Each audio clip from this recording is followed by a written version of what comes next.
여러분 안녕하십니까? 이충건 교수방송의 이충건입니다. 오늘은 IMF 미국과 중국 주도 공급망 재편 프렌드 쇼링을 가정했을 때 한국의 GDP가 가장 크게 감소한다라고 하는 내용을 가지고 말씀을 드리겠습니다. 방송에 앞서 아직 이충건 교수 방송에 구독자가 아닌 분은 동영상 아래 구독과 알림 설정을 해주시면 방송 제작에 큰 힘이 됩니다. 미국과 유럽 등 주요국의 공급망 재편이 가속화되고 있습니다. 중국의 제로 코로나 정책 장기화에 따른 글로벌 공급망 교란 사태는 중국의 편중된 공급망의 취약성을 여실히 드러냈고 주요국의 위기의식은 안보를 경제와 산업에까지 확장해 대중국 의존 축소에 나서도록 했습니다. 주요국의 공급망 정책은 크게 전략산업 공급망 내재화, 자국 첨단 기술의 중국 유출 제한, 노동과 환경 이슈화로 압축될 수가 있습니다.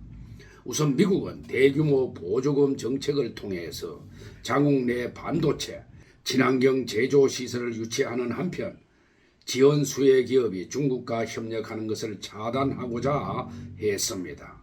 이유는 경제적 실익을 고려해서 중국을 직접 자극하기보다는 디리스킹을 명분으로 대중국 수입 의존도를 축소하겠다는 계획입니다.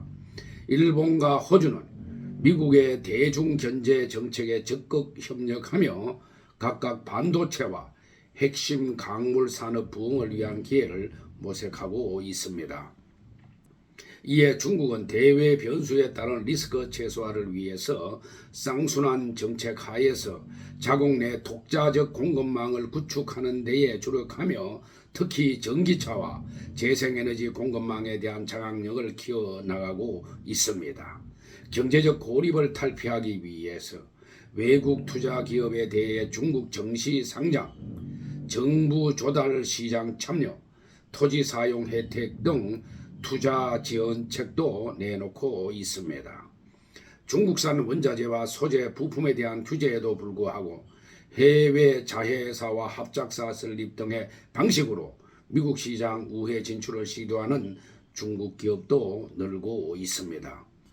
국제통화기금이 미국과 중국 패권 경쟁에 따른 공급망 재편의 피해가 큰 나라로 우리나라를 꼽았습니다. IMF는 중국과 OECD가 동맹 중심으로 공급망을 재편하는 프렌드 쇼링 상황에서 한국 GDP는 약 4% 가까이 감소한다고 추정을 했습니다. 주요국의 GDP 감소율이 2% 이하인 것에 비해서 우리나라의 피해가 큰 셈입니다. 프렌드 쇼링 상황은 중국과 OECD 국가들이 서로에 대한 비관세 무역 장벽을 강화하되 다른 국가와의 교역은 제한하지 않는 환경을 가정한 것입니다. 한편 중국과 OECD가 서로에 대해서뿐만 아니라 모든 국가를 대상으로 비관세 무역 장벽을 강화하는 리쇼링 상황에서는 우리나라의 GDP 감소율이 중국보다 클 수 있다고 IMF는 평가했습니다. 리쇼링 상황에서 OECD 회원국들의 대외 구매 의존도를 3%포인트씩 낮추는 경우를 가정했더니 중국의 GDP는 6.9% 감소하고 우리나라의 GDP는 약 10%가량 감소하는 것으로 나타났습니다. 공급망 재편이 우리 경제에 치명타가 될 수 있음을 IMF가 경고한 것입니다. 인도네시아를 제외한 동남아시아에서도 GDP가 9.1% 감소하는 등 중국 OECD와의 관련성이 높고 무역 비중이 높은 개방 경제형 국가들의 피해가 클 것으로 추정되었습니다. 반면 중국 경제가 개혁에 성공할 경우 중국 의존도가 높은 소규모 개방경제 국가들을 중심으로 수혜가 있을 것으로 추정되었고 동남아시아와 한국의 성장률 상승 효과가 클 것으로 예상되었습니다. 지난 5월 서울대 국가미래전략원 분석에서도 한국의 수입 취약성은 세계 1위였습니다. 한국은 전기차 배터리 원료는 중국, 반도체 장비와 소재는 미국, 일본, 네덜란드에서 대부분 수입하는 등 주력 제품 생산에 필요한 장비와 원자재를 몇몇 나라에 의존하고 있습니다. 그만큼 공급망 교란에 취약한 편입니다.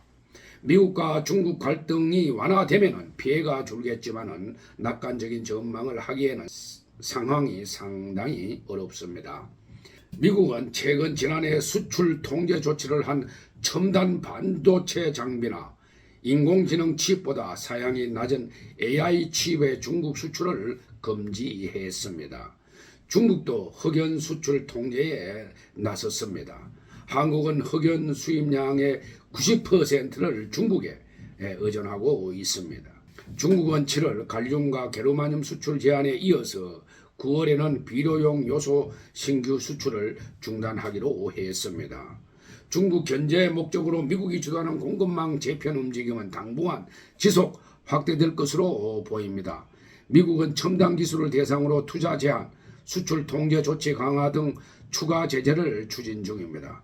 중국도 이에 상응하는 보복 조치를 예고하고 있으며 공급망 지배력을 강화하고 무기화함으로써 대응할 것으로 예상이 됩니다.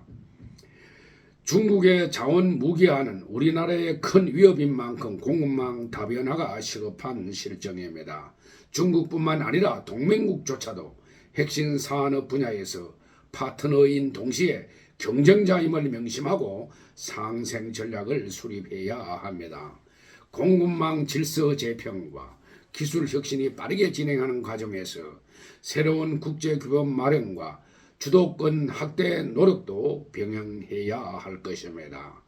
정부가 지난달 발표한 디지털 권리 장전이 대표적인 사례입니다. IMF도 각국은 수동적 자세에서 벗어나 글로벌 공급망을 통합할 수 있도록 노력하라고 조언했습니다. 각국의 공급망 주도권 경쟁에 대응하기 위해서는 근본적으로 초격차 기술 확보가 필요합니다. 우리나라는 원천 기술 투자와 R&D 세액 공제, 보조금 등 기업 지원을 확대하고 제3국가 기술 공급망 협력에 적극적으로 나서야 할 것입니다. 오늘 방송은 여기서 마치겠습니다. 제 영상을 끝까지 시청해 주신 여러분들께 감사의 말씀을 드립니다.